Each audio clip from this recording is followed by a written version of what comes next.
नमस्कार। राज्य शिक्षा शोध एवं प्रशिक्षण परिषद बिहार पटना में आप सभी का स्वागत है। इस अनूठे कार्यक्रम साइंस इज फन में हम आपके सामने रोचक गतिविधि लेके आ रहे हैं।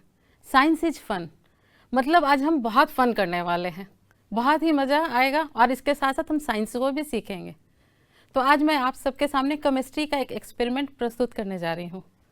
केमिस्ट्री नाम सुनते ही हमारे दिमाग में आते हैं बहुत बड़े लैब्स, बहुत सारे केमिकल्स, पर हमें लगता है कि हम इसे तो घर में कर ही नहीं सकते। पर अगर हम इस पे ध्यान दें तो हम आसानी से घर में कर सकते हैं। हमारे पास हमारा किचन है, इस किचन में देखेंगे तो हमारे पास केमिकल्स की खान है और इन केमिकल्स का यूज कर हम आसानी से केमिस्ट्री के एक्सपेरिमेंट कर सकते हैं। तो चलिए आज हम कक्षा 8 के अध्याय 10 के अंतर्गत विद्युत धारा के रासायनिक प्रभाव के अंदर हम लोग विद्युत अपघटन यानी इलेक्ट्रोलिसिस को करके देखते हैं। इसके लिए हमें बहुत सारी चीज़ों की ज़रूरत नहीं है। अगर हम विद्युत अपघटन की प्रक्रिया को देखते हैं तो उसका जो करने का तरीका है उसमें बहुत खर्च होता है, पर इसे साधारण तरीके से हम अपने कक्षा में भी कर सकते हैं।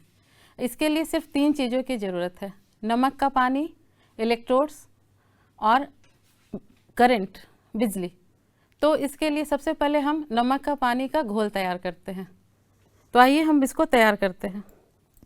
इसके लिए मैंने एक प्लेट में थोड़ा नमक लिया,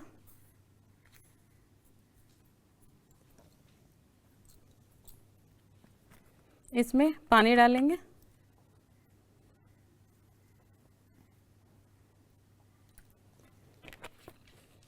और इसे मिला देते हैं।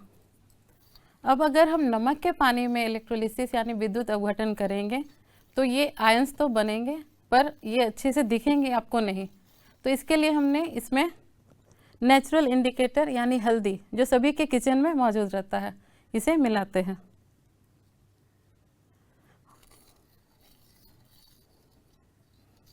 अब ये हमारा सॉल्यूशन यानी घोल तैयार हो गया। अब एक पेपर का शीट लेते हैं और इसे इसमें डुबा देते हैं और इसे 1 से 2 मिनट तक इसके अंदर छोड़ देते हैं।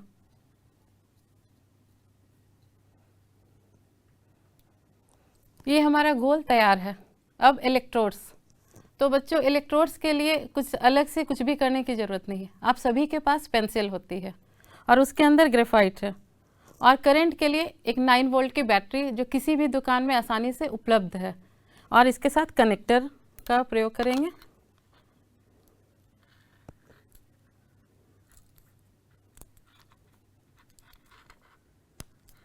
अगर ये क्लिप ना भी मिले तो कोई दिक्कत नहीं है, इसे टेप की सहायता से भी हम जोड़ सकते हैं। और हम यहाँ दोनों इलेक्ट्रोड्स रेडी कर रहे हैं।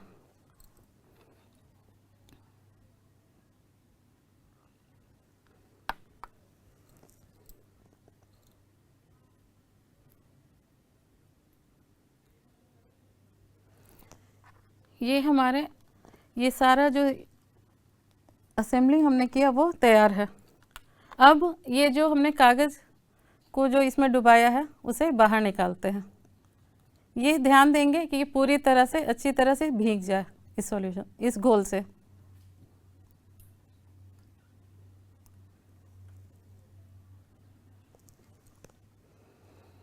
अब हम लोग विद्युत अपघटन की क्रिया शुरू करते हैं। तो यहाँ पे आप देख रहे हैं, जैसे ही दोनों इलेक्ट्रोड को हम इस पेपर पे लाते हैं तो आपको दिखेगा एक इलेक्ट्रोड के सिरे पे तो कुछ भी नहीं हो रहा है, पर दूसरे पे हमें भूरे रंग का धब्बा सा दिख रहा है। इसे दोनों को साथ में रखना है और दूसरे इलेक्ट्रोड को इसी तरह हम घुमाते रहें तो एक अच्छा सा डिज़ाइन या पैटर्न तैयार कर सकते हैं। तो यहाँ ये देखना है कि ये ऐसा हो क्यों रहा है। नमक का पानी में सोडियम क्लोराइड होता है, तो इससे आयंस तो बन रहे हैं,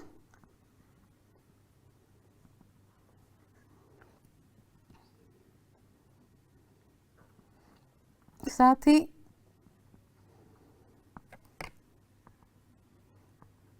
इसमें सोडियम हाइड्रोक्साइड भी बन रहा है जो नेचर में क्षारीय होता है।